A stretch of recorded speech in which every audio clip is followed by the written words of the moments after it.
The following program is a presentation of the Options Insider Radio Network.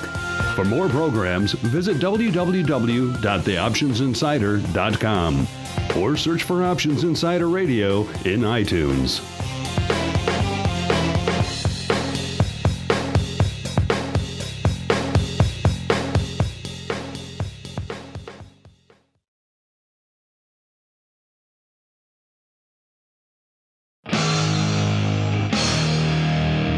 And now, it's time for the show that breaks down the options market. From unusual activity alerts to market updates and trading strategies. If it involves puts and calls, then our all-star panel will break it down. It's time to hit the option block. With your hosts, Mark Longo from theoptionsinsider.com, Mark Sebastian from optionpit.com, Mike Tusaw from knowyouroptionsinc.com, and John Grigas from Options Express.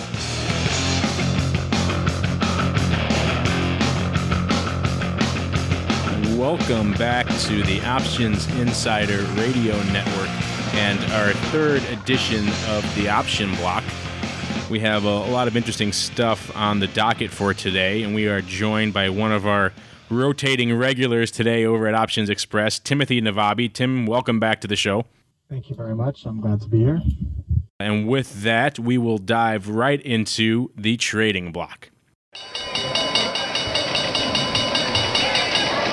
The trading block.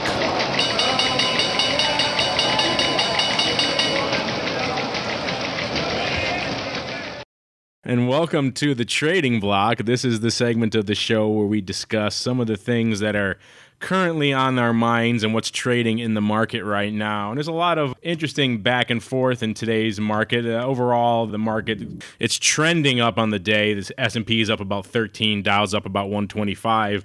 A lot of that is bolstered on the strength of some good earnings we had earlier with both JP Morgan and Intel coming out and beating the street. Ironically, they set the tone for the market, but both of those stocks are down today. Intel's down 51 cents. JP Morgan's down about 44 cents. So they set the tone, then promptly turned around and sputtered out after everyone took off to the races. We're also seeing a lot of talk about Chinese demand growing up for the commodities these days, and maybe, Mike, you can talk a little bit more about that. We can get a little corn update from you guys. What is going on in corn out there? Is it still limit up today, or? I have not seen the corn today. You know, I got a quote right here. Corn today, I have Dees closing down 975. 569 and a quarter was the last trade. The high of the day looks like it was 588, and the low 565.50. That answers my question. Then no more lock limit up. Yeah, we're finally seeing, I guess they finally said enough is enough. Looks like as John was saying on Tuesday, some of the farmers said enough is enough and came in and said, I'll sell my corn there, and went ahead and did it. So that was that's probably why we're seeing things. And the DBA Ag Power shares are down as well. I guess all that Chinese buying isn't strong enough to keep the lock limit up. But other than that, yeah, it looks like the tone is generally strong for the market so far. Everyone's expecting, I guess, some more good things coming up down the road in Google and some other big names. Of course, we can talk about that a little bit more in Around the Block. But one of the interesting developments of all this back and forth in the market over the past few weeks is that we're starting to see some interesting discrepancies in some of the term structures of some of these larger and broader indices that are out there, particularly the VIX and the SPX.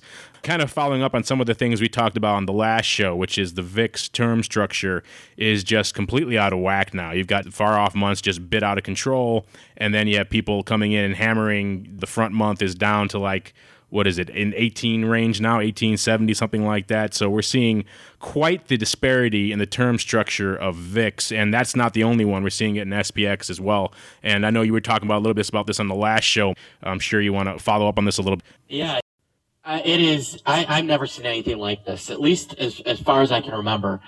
The front months, the VIX cash, October and November, are just getting absolutely smushed, while we're seeing the Decembers, Januaries, and February's really holding up. For instance, obviously right now it's 2:15 in the afternoon Central Time.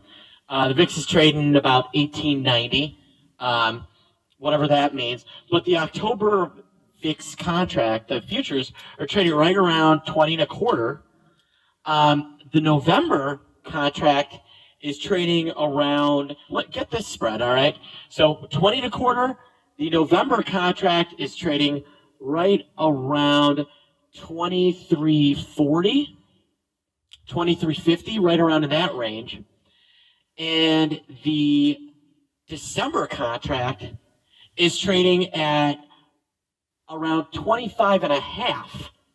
That is just an unbelievable, what we would call contango between the different months. And it kind of says a lot about what's been kind of happening. One, we've been getting this rally. We're really kind of smushing volatility. But there is a huge underlying, just general fear.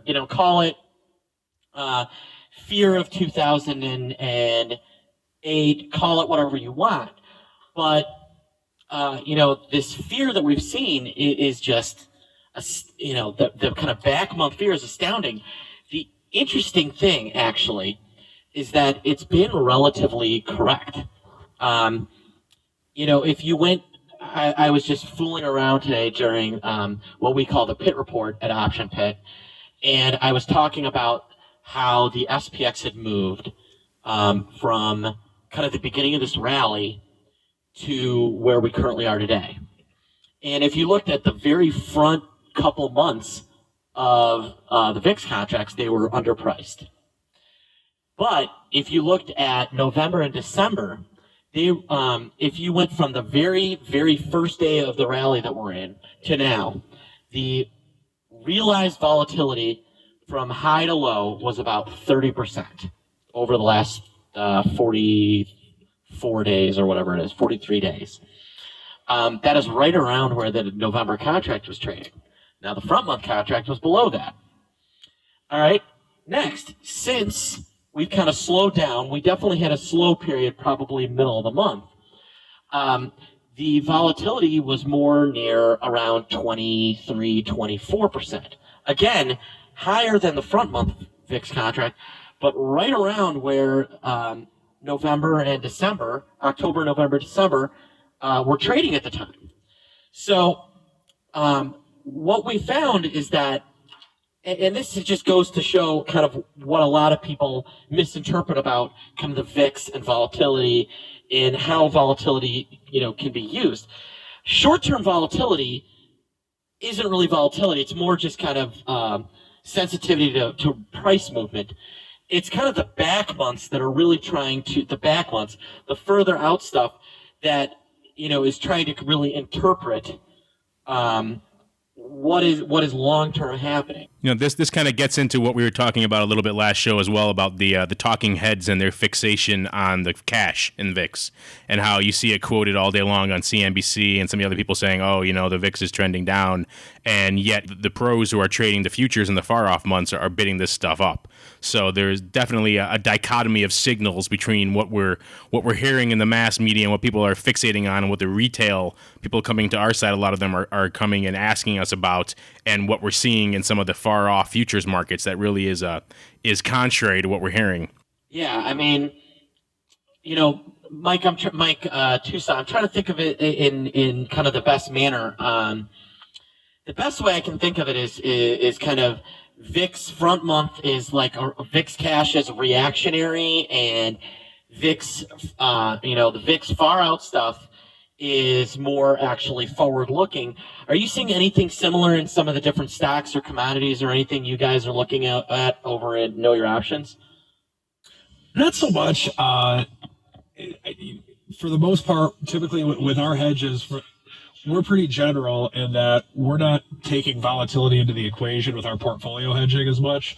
I agree. On the short-term trading world, obviously volatility is ginormous, but the way with which we hedge things, it's a lot of times we are holding stuff till expiration most of the time, and with that, we're at a stage to where we're trying to take volatility out of the equation as much as we possibly can. In terms of like what this is looking like on the VIX itself, it does seem to be like what you're talking about, and that the front month it's very reactionary. I remember looking back back when the world was going to end a couple of years ago in fall of '08. From what I remember of it, we actually had a huge spike in the front month, but the back months did not spike near as much. Is that what you guys are remembering? I mean, we could probably bring it up on the chart to verify, but yeah, definitely.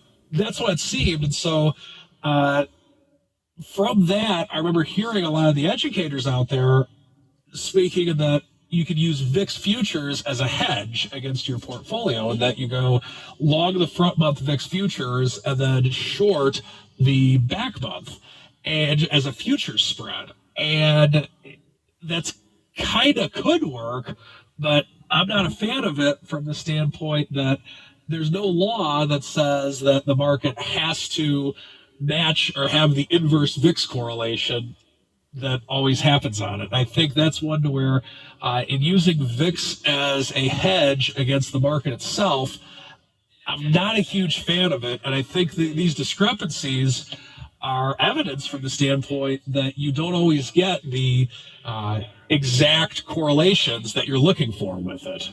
If you have that spread on now, you're getting crushed pretty good. Oh my gosh, you would have been murdered. Empirical evidence actually, after the fact, people, that front month VIX got up to what, 80 or whatever, but let's not remember the annualized volatility for, the net volatility of 2008 was less than 40%. We got to remember there was 9 months of kind of nothing happening. And yeah, you would have been absolutely crushed buying front and selling backs. All the empirical evidence is actually pointing toward midterm futures in the VIX being a good long-term portfolio hedge, or kind of midterm options being a hedge. The front months don't react enough and decay too quickly. The back months seem to kind of be a better, maybe a better way to get involved if you're going to use the VIX as a hedge. But, just thinking as kind of, I don't want to call it prognosticating, but do you kind of interpret this low front month fall, high back month fall as the market kind of is not buying what the SPX is giving us right now? I mean, you could definitely view it that way, and that the thought that let's say that everyone looking at the VIX believes in and every VIX trader believes in the inverse correlation, then the more near-term people are obviously very bullish, and that the VIX is going down, so they're selling, they're doing what they need to do in that standpoint. But then the back month, or the people that are looking further out, they're buying the futures contracts and driving the price up, so to speak. So yeah, I think that could definitely be an indicator. The only thing that is making that not foolproof is that VIX traders aren't always right. For sure. Yeah, for sure. There's definitely Overall, as a hedge, I'm not a fan of using the VIX as a hedge. Just if you're going to buy insurance, buy insurance. Buy puts on the SPX, buy puts on the underlying, and maybe sell some calls to finance it. But I just see too many people getting burned with viewing the VIX as a cheap hedge, and I'm not a fan. If I want to insure my house, I buy homeowners insurance. I don't buy neighborhood insurance. Right. No, I agree. I actually, I'm not sure if I'm I'm allowed to talk about this. Actually, that scares me whenever you start a sentence up like that. Yeah. No kidding. Well, I was contacted by some guys who were starting a realized volatility futures exchange. And it's a really, really interesting concept. The idea would be that you could actually trade this, you'd be betting on realized volatility for a given month. So, you'd bet on October realized volatility. And then as we got toward And it'd be, leading up to October, it'd be a forward-looking thing. And then as we're trading in October, it would be forward and backward-looking at the same time. And then on the last day of October, it expires as that realized volatility. It's a really interesting concept that they're starting. Have you heard about this, Mark? No, I haven't. And, it kind of reminds me of some of the more esoteric products we see thrown out there every now and then, like variance swaps and that sort of thing. They're very interesting on a theoretical level, but I'm not sure who would use them. This one, actually, I think you can make a little more practical. You could almost even trade it as a binary option if you wanted. You could say yes, no, realized vol will be X by the end of the month, or below or above. And I imagine as you're getting towards expiration, it's going to trade like that anyway. Definitely sounds theoretically interesting. I'd like to see what kind of paper, more importantly, what kind of liquidity providers they could find for something like that. I'm really interested as well, but that would be a really interesting hedge.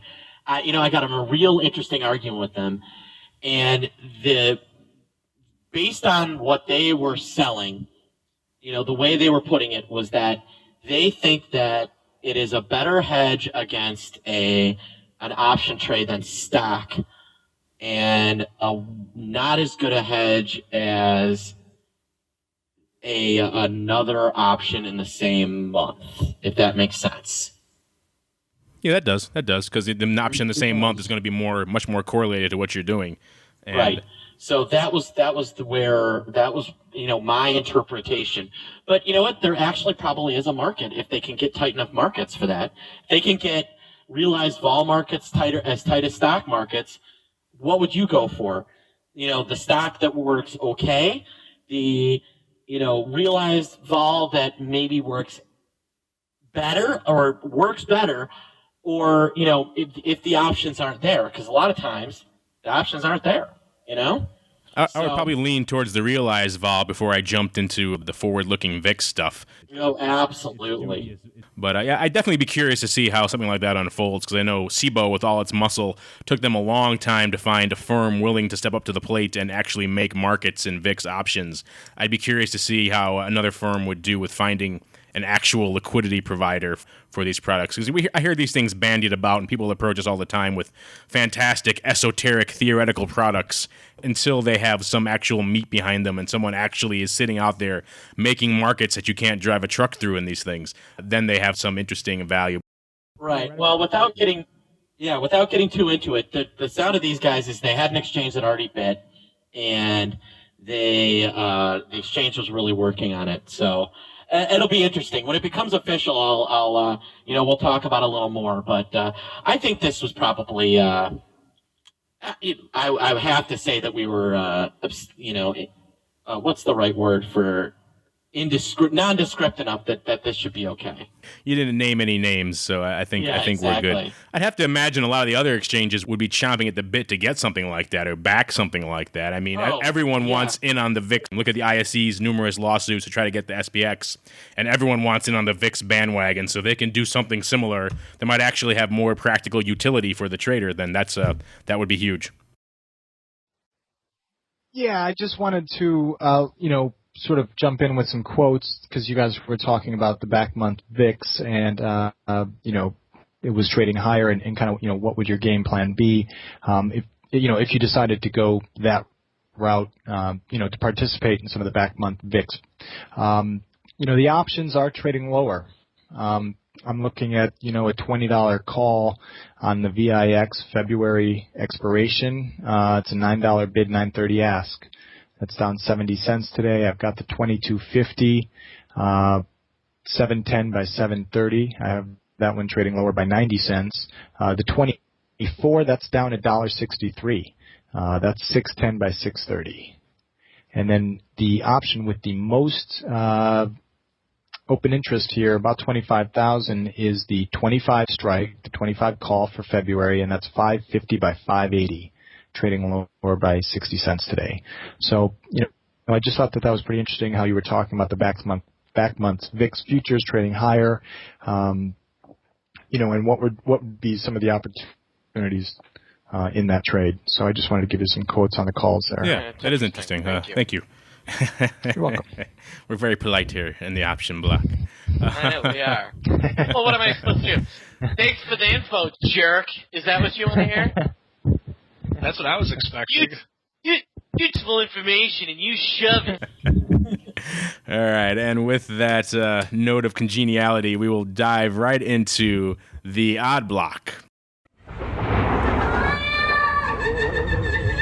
The odd block.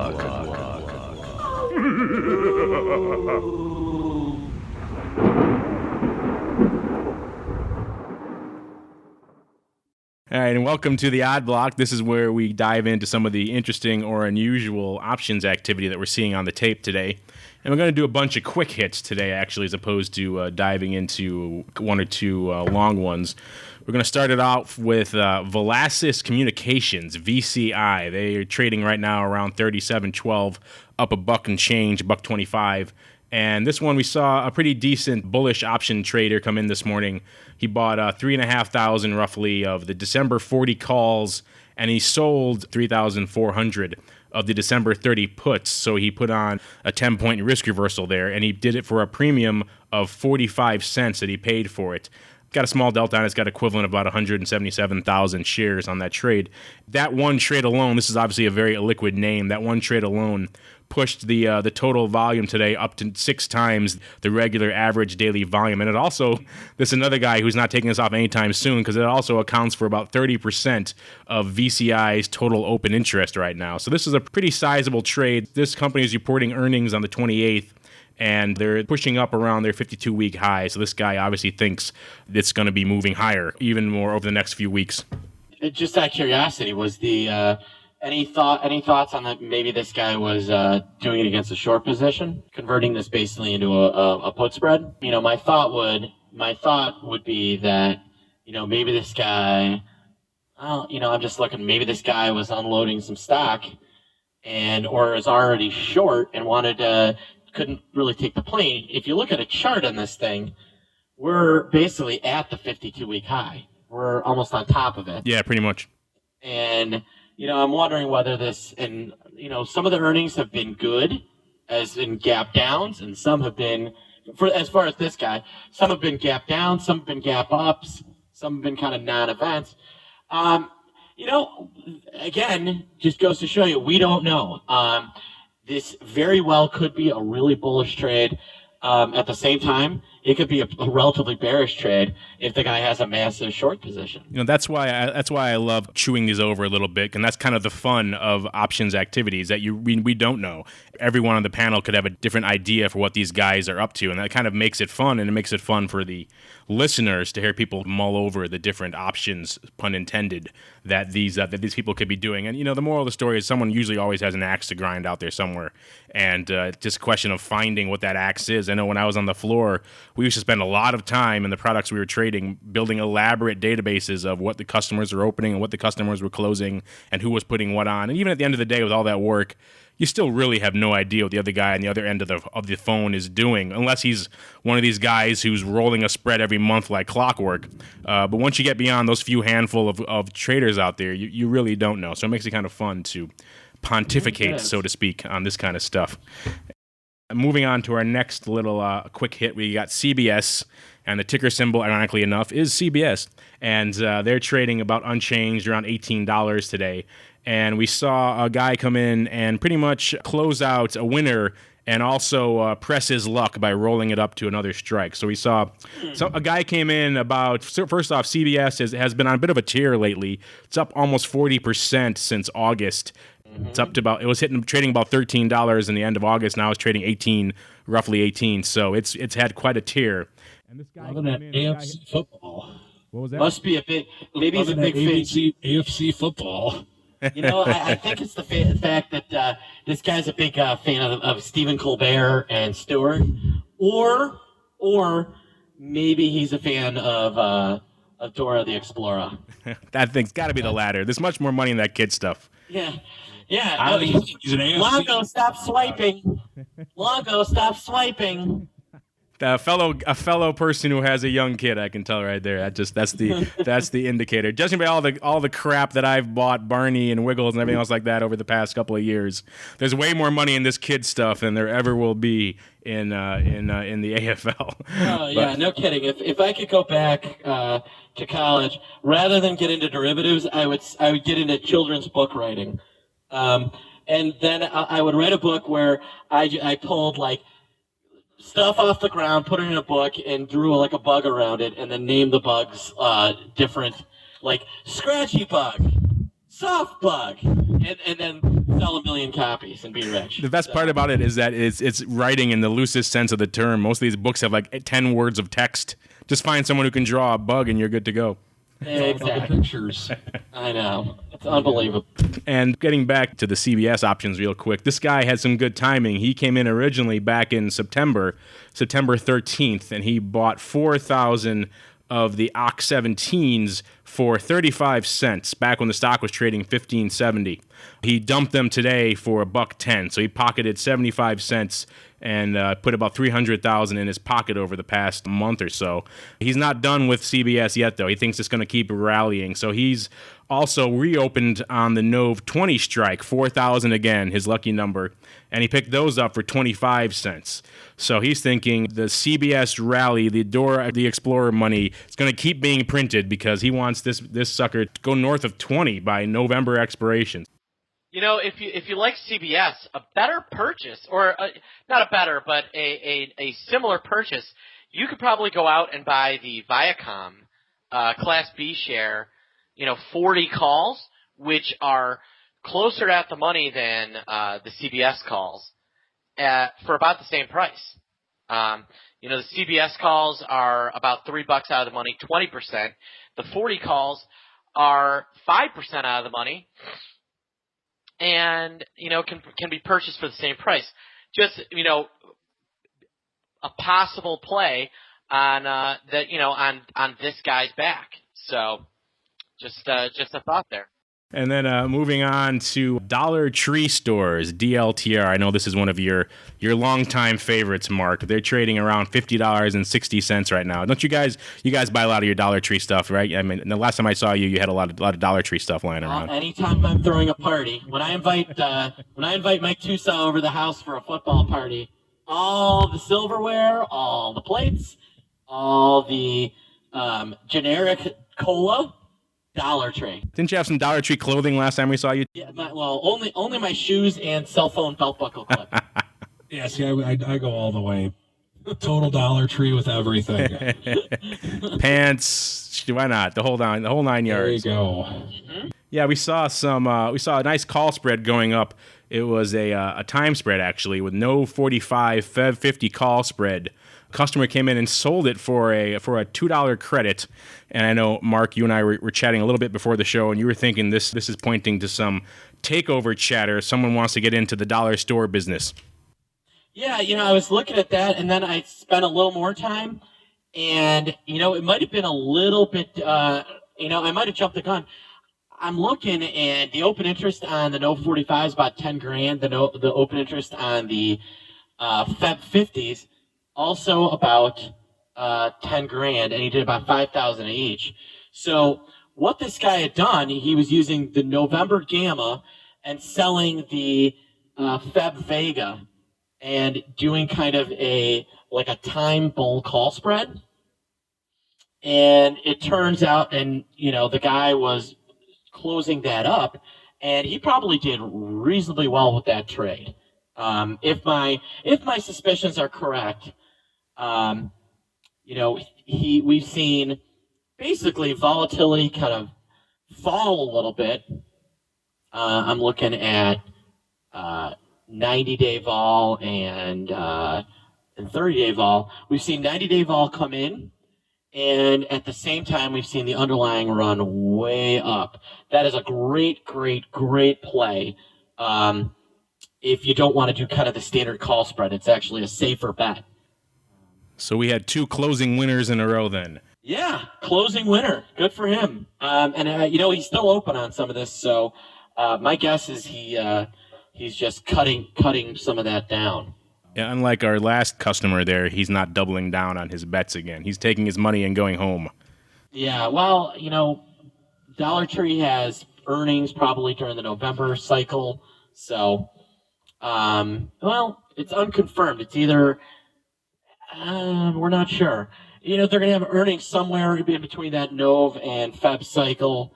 And I would hope so. Somewhere in the next 6 months, if there's no earnings coming out in that window, there's some problems for Dollar Tree store. Maybe that's why he's closing. But since this guy threw these on, Dollar Tree has done real well. So he's got nothing to be disappointed in. He probably more than doubled his money on the November calls. And has probably, looks like he sold these calls. Yeah. And he's only given up about half of that on the Feb calls. It's a great hedge. I haven't been watching this sector too much, but I imagine these Dollar Tree stores and these dollar stores in general, the whole sector has to be just pretty much cleaning up, I think, over the past year or so. I mean, Tusaw, do you guys play at all in any of this, the bargain sector? Not as investors, but as customers. Yes, I got 2 small kids too. Well, we know the wardrobe already comes from there. I was thinking more in the investing sense. Yeah, not so much on the investing side of it. Typically, we just try and stay more towards either the larger caps or the indices as a whole, and just manage risk in whatever way we can. My understanding is Dollar Tree and a couple of these other dollar stores are personally responsible for keeping the lead-based toy painting companies in business. Which is a bullish play for China, too. Right. We do a pair trade on China and Dollar Tree. Forget the VIX, buy Dollar Tree as your pure hedge on the market. The S&P goes to 800 in a heartbeat. Dollar Tree's going to do pretty good, I think. Yeah. The other name that's been doing real well has been Family Dollar, which is FDO. I always get those two confused. They're separate things, Family Dollar and Dollar Tree. Okay. Yes. Yeah. And then we have another little quick hit here in Humana, HUM, and this one's trading around 53.80 right now. And we saw some sizable bullish activity here. We saw a customer coming in, the No 55 calls. He bought 15,000 of these suckers for $1.42. So this is definitely, unless this guy is closing, then this guy is. Well, I know, Mark, you sent this one in. So is this closing or? The open interest is 1,300. So I don't think he's closing. Yeah, I mean, it's a huge buy. He ran implied volatility was 28 yesterday on the line. It's 32 today. So big jump in implied volatility. Big jump in Humana. Guy got in early. Humana was trading about 50 cents lower. Right now it's about 53.80. He got in 40 cents lower. Got these for $1.42.5. So probably got facilitated by a firm. And then, since then, stocks run up. The vols run up. He's pretty happy with his purchase. So a couple piggybackers because another 2,000 traded since he put that up. I'm sure that trading desk that facilitated that trade is loving life right now. Unless they had some good hedges, they probably got leaned on and say, hey, take care of this customer for us. And they probably charge the guy $2 a contract. Yeah, that's true. They do both sides of it, so they do all right on that end. But, yeah. Of course, if you're giving up a point on the calls, it may not work out that well in the end. No. Closing out the odd block today, we have H&R Block, HRB. They're trading around 13.75 right now. And we saw another, the opposite of Humana and H&R Block. We saw a big spike in put volume. And this one we saw just across the board in Jan, Nov, and April.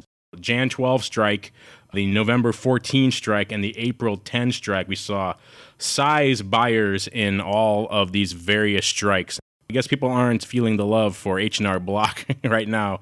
And we saw a little bit of similar sentiment earlier on in Schwab, and now I guess it's moving on to H&R Block. That, I don't know, whatever you want to call H&R Block these days, tax advisory, is not exactly feeling the love from the market. Yeah, this thing's been in a downtrend for quite a while now. It's just maybe they're concerned that they're going to get rid of taxes. Yeah. The flat rate is coming. They will be out of business. Right. Sorry, this was mentioned earlier in the week. I was going to say, I think in an article on Fool.com, something like that, something about, some great yielding stocks at a great low price. About a day or two after that article, the stock kind of had bumped up and moved up. And I find it interesting now that you mentioned you have big put buying volume on this today. So just thought I'd throw that in there. There was an article earlier. Somebody obviously isn't buying what the Fool is selling. Then I didn't know that. I didn't know they named a website after you there, Longo. We are in trademark litigation with them as we speak, so I cannot. Is that right? I cannot comment on it. The good news is I stuck my foot out and I've been parked on jerk.com for at least 10 years. So. You know me, I love my motley. Whenever I get the chance to wear the motley, especially from the dollar store, I'm a happy fellow. Nice. With that bit of ridiculousness, we're going to close out the odd block for today, for the week actually, and we will dive right into. I know we'll be back. There will be more odd blocking on Monday. Don't worry. So with that, we will dive right into the Express/spread block. The Spread Block, brought to you by Options Express. Options Express lets you trade futures and now foreign futures too, where and when you want. From advanced charting and free daily trading ideas to automated systems trading and free educational resources, Options Express is the online broker for all traders. Visit optionsexpress.com to open your free account. Futures involve substantial risk and are not appropriate for all investors. Please read this disclosure statement for futures and options available at optionsexpress.com/futures risk or by calling 1-888-280-8020 prior to applying for an account. Options Express is a member of FINRA, SIPC, and NFA.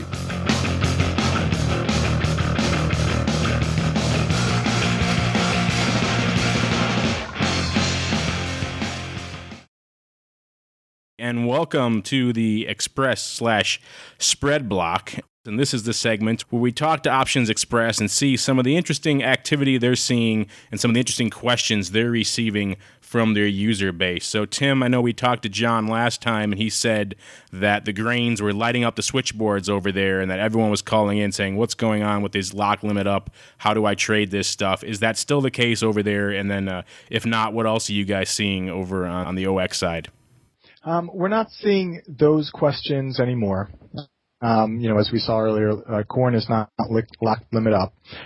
We still are getting a lot of interest with the grain markets, though. I will say that. It's really noticeable, from earlier this year. I wanted to mention, though, that there are a number of ways that you can participate in the grain markets without actually having a futures account. And in fact, that's probably one of the biggest questions.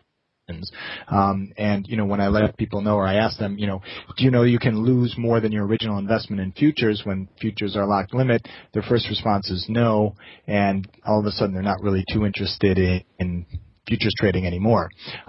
But there are a couple of ETFs where you can participate. For example, MOO, that's one of them. Now that's an ETF where basically it's holding agricultural stocks. So it's, Monsanto, Potash, Deere, and a couple others. The other one is JJG. This one here is an iShares product. It had pretty good volume, so it's, it's nothing spectacular, but it's nothing extremely risky. Don't really want to go there with that sentence, but the volume on this one, for example, I think we were trading at, let me just take a quick look here as far as the volume on that. We had, I must have been looking at something else. This is very small volume, so kind of erase what I said there, but about 125,000. So, those are some of the questions of people, who do want to participate in the grain markets, and they don't want to have a futures account. Tim, how much time do you spend, and I talked this a little bit with John, and maybe you can kind of follow up on this a little bit. How much time do you guys spend, I don't want to say hand-holding, but really doing some of the water carrying for some of the futures exchanges out there by really sitting down and explaining the different benefits and drawbacks of, let's say, futures options versus ETF options. I imagine a lot of people who are calling up looking to play these grains, that are really playing them in the ETF options. And do you guys take a dog in that fight? Do you come in and maybe recommend people should be using the futures versus the ETFs, or do you kind of just take the calls as they come? And if someone calls up looking for futures questions, you help them with that. If they're looking for ETF options questions, you help them with that. Well, that's a good question. I think we can pretty much all tell on the phones here, who has traded futures, who has the, intestinal fortitude to play futures. I like that. And some people that just sort of hear it, and all of a sudden they want in. There is that rule, know your customers. So, when I that is really my first question that I ask, do you know that you can lose more than your original investment? And, that usually stops people right in their tracks. And, I think the grain markets, this week is a great example. It's lock, limit up. How do you get out when you're short? They don't have that answer. So there really is no answer on that.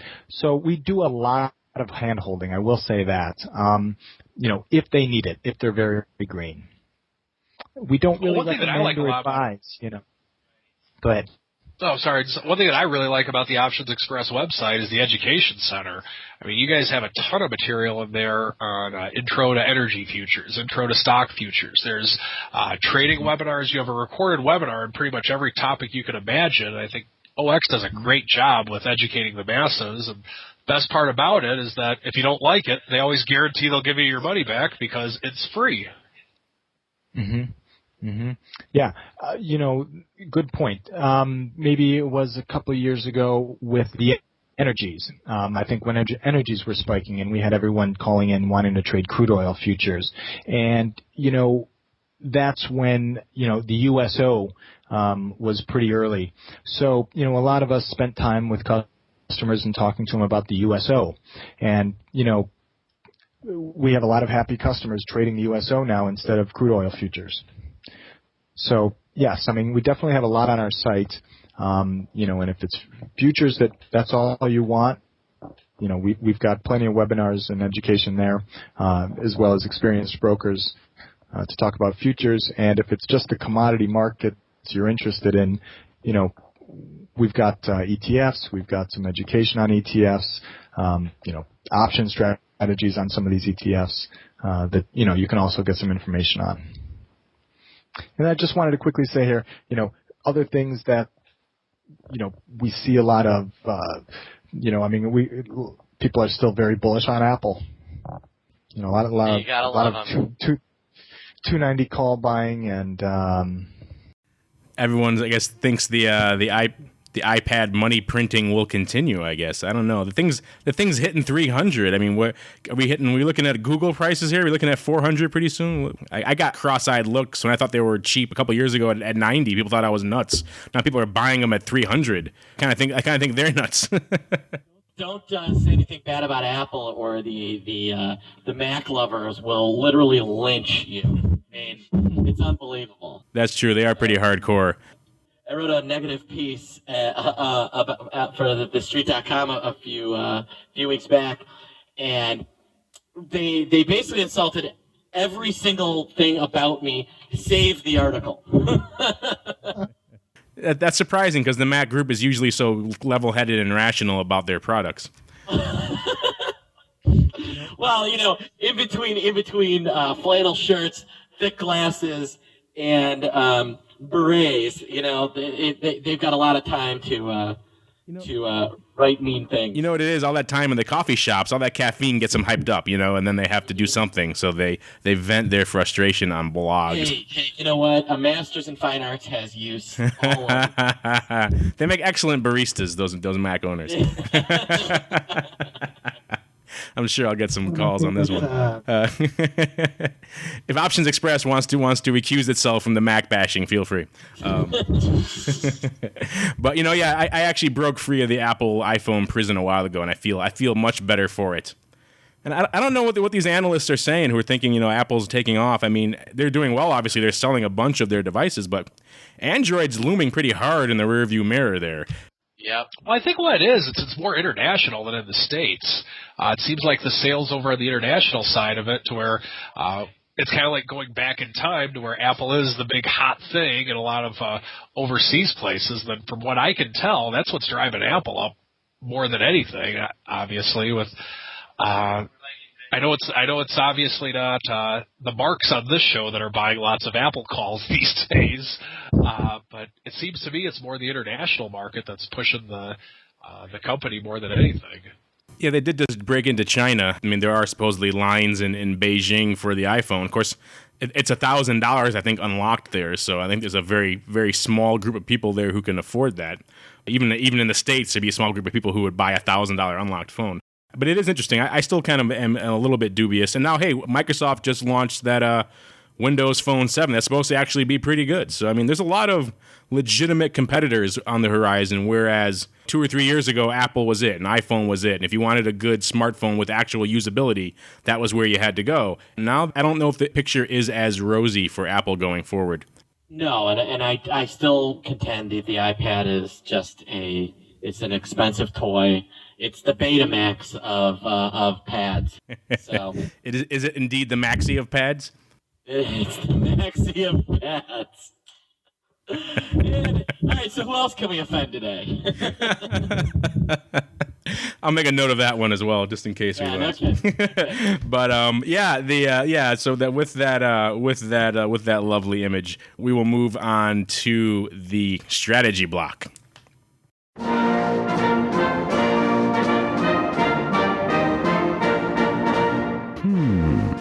The strategy block.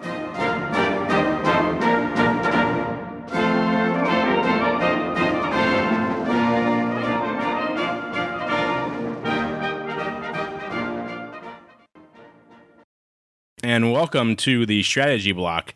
This is part of the show where we all gather around the campfire and we cook our s'mores and we listen to Uncle Mike's sage-like wisdom on the market. So Uncle Mike, what do you have for us today? Wow, I didn't know I was an uncle. Well, thank you. It's better than Grandpa Mike, huh? You're more like the world's uncle. The world's uncle. Well, I guess I could like call that. worse things. Like the world's uncle Tusa. I like it. Well, I'll tell you what, you might not know this, but I'm in my 30s, and I actually have a great niece and a great nephew. So That's impressive. I can say that I'm not only an uncle, I am a great uncle. So I actually have a legitimate title of greatness. Those two saws get started early. I'm impressed. It's actually by marriage, so I guess I'm not able to. Oh, okay. Anyway, today on the strategy block, I want to start with a personal story from a couple of years back when I was trading a naked short strangle on the 10-year note. And it was a smaller trade, and I had gotten so spooked one morning to where the trade really hadn't done much as of yet. I was about even on the trade. I had been in it for a couple days, and with it, there was a big announcement coming out. I forget what the announcement was. It was some type of an economic announcement. Maybe the Fed was going to do something, or retail sales, or whatever it was. It was something to where I was like, well, this could move the market, so I'm concerned about that, so I'm going to buy some calls to hedge this. So I'm like, oh, okay, I feel better now. And then I thought, well, you know what? I think the market's going to go, what if this happens? I better buy some puts to hedge the other side. So I bought some puts. Well, what about volatility? And I ended up putting out about 7 or 8 different trades. And I looked at it like, I can rest easy now. I'm okay. So I looked at the position delta, gamma, theta, vega, and rho on my positions page on my Options Express account, and I looked at it, and I realized, okay, I'm not going to lose any money on this trade. And then I also realized, I'm like, well, you know what? I just traded myself into a corner that's mathematically impossible for me to make money on this trade either. So it was one of those moments of stress, and it was years ago, and it was something to where I didn't know or understand my exposure. So for today's message, or for today's campfire, 2 saw 2 cents, whatever you want to call it, what I want to emphasize is know your exposure in a trade. Whether you're trading an iron condor, whether you're trading a butterfly, whether you're doing a call spread, a covered call, whatever the case may be, understand what your exposure is. Now, with that being said, a lot of times I'll see people do credit spreads, and they'll wait until they'll say, well, so long as it expires above this level, I'm fine. Well, what if it doesn't? If the market has a big day the next day and it goes against you, you're exposed in a major way. Also, let's say that you have a volatility risk going on a naked option. You need to be aware of that as well. In football, you have a defensive coordinator. And the defensive coordinator, if he's any good, is always going to know where his exposure is. If he has, let's say he has God playing free safety for him, what he can do is he can put all the other 10 men on the line of scrimmage and blitz the quarterback every time because God could cover 5 receivers at once. That's how he got to be God. However, if you don't have a very good secondary, you're going to need to rush fewer men, and you're going to need to put more people back in the secondary. Same is true in the option world. If you're concerned about rising volatility, you need to adjust your positions accordingly. And that if you're concerned with a lot of front-month volatility going higher, then selling front-month options right now probably wouldn't be a good thing for you if that's something with which you're concerned. So the message that I want to give today, understand and have an intimate knowledge of where your exposure is on the trade. No matter what you do, there is no such thing as a risk-free trade unless you're in cash. There's always going to be some exposure somewhere, and when you're explaining a trade to someone, no matter how ingenious it sounds at first, you're always going to get a yeah but. And a yeah but is someone like Sebastian saying, well, yeah, but what if this happens? And so you need to be aware of any of the yeah buts, not for the purpose of arguing with Mark, but for the purpose of understanding what your exposure is, because this is money that you're talking about. And that's my 2 cents on the day. Sorry, let me say this real quick here. To stress what Mike is saying, one of the first things I always ask customers when they call up and they have a losing trade and they don't understand, why it's moving against them, maybe because the stock is even directionally headed in their, in the way of the trade or whatever, but one of the very first questions I ask is, where's your risk? And I would probably say, half of the people really know how to answer that question, or even are concerned with that question. So, I think, yes, that's probably one of the first things you should say is, where's my risk? Speaking of knowing your risk, just as a quick off the top of your head answer, you don't need to dig into stats. Would you say the bulk of the people coming into Options Express, are they premium buyers or premium sellers? I would say it's split down the middle. I mean, yeah, that's an honest answer. There's Tim. Make a stand, Tim. Come on, pick a side. Pick a side. Most of them that I talk to are trading credit spreads.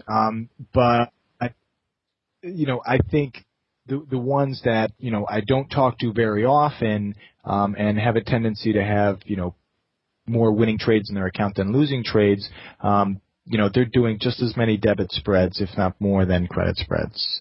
So, it's very easy. Credit spreads definitely pop up a lot.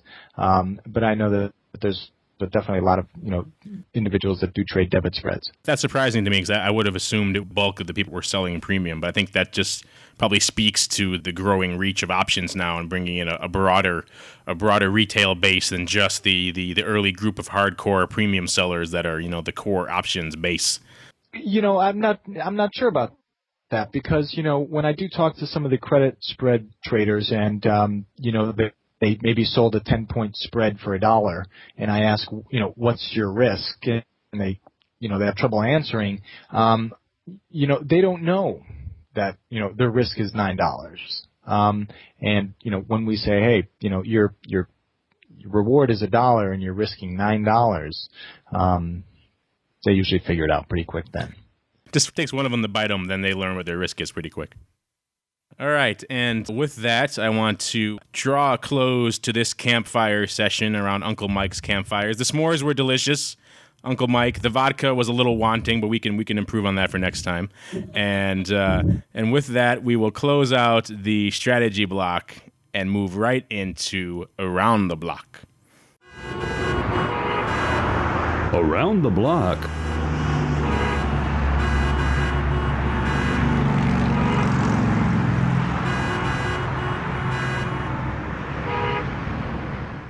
and welcome to the Around the Block segment. This is where we take a look into our collective crystal balls and we see what is on the docket, what is on the horizon for the market for the next few sessions. And we talked earlier in the trading block about Intel and JP Morgan, and they kind of set the tone for the market so far. Well, there's more earnings on the horizon as we speak. We've got a big one tomorrow. We've got Google. Back in the old days, it was IBM who was kind of the tech bellwether. Now a lot of eyes look to Google, and at least until Facebook goes public, I guess. Well, Facebook's more of a media company than a tech company, isn't it? Yeah, they probably would make the argument for both ways, I think. But yeah, they're in the data collection business just like Google is, At the end of the day, Google is an advertising company, they're not a search company. They use search to drive ads.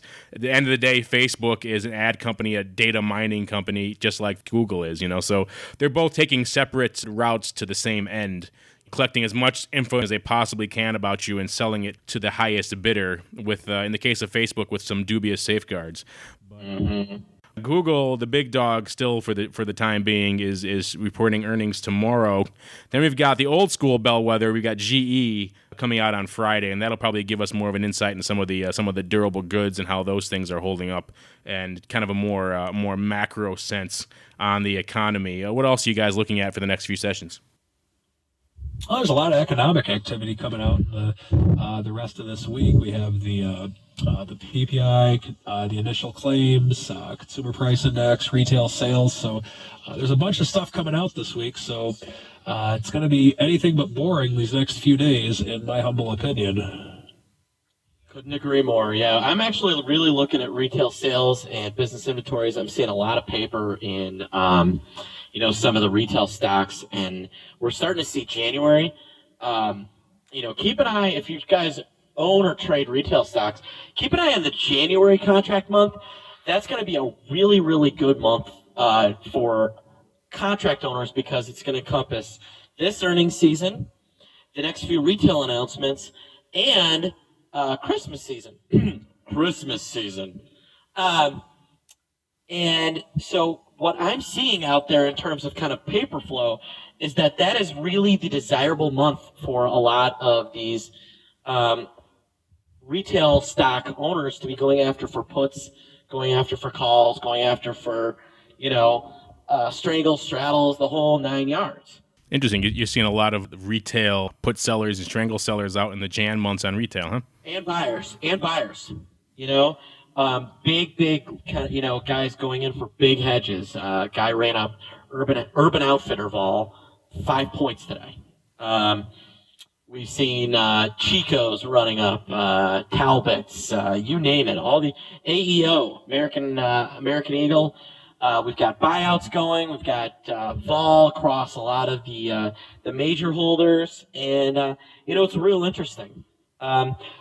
Just kind of the way I'm seeing it, it makes me want to kind of buy Walmart, Family Dollar, and Dollar Tree and sell, and maybe Target, and then sell the specialty retailers just based on the way the paper is flowing. And it's actually a good strategy there. I think you can go out, you max out the credit cards on Black Friday, and then you hedge. You buy some Macy's calls or some Walmart calls, and you're good to go. You've covered yourself. There you go. I love it. It's a perfect hedge. Perfect hedge. Forget the VIX. Well, and you're doing America a favor, because running up that's good for America. I hope my wife's not listening to this. Spend. Your wife actually emailed me and told me to specifically bring that up. There you go. My wife's actually very frugal. That makes one of us. If I thought she was listening, I would be worried.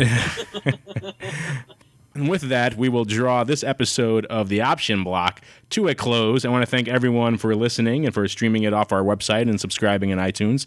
And we hope you like what you're hearing so far, and we'll have more of this golden banter coming your way next week. Thanks again for listening, and we'll see you next time on The Option Block. Become a part of the Option Block. Just visit www.theoptionsinsider.com/forum to post a question for the hosts. You can also submit questions to twitter.com/optionblock or leave a voicemail at 312-544-9356. Make it interesting, and your question just might make it on the air. The Options Block is property of the Options Insider Incorporated. All rights reserved.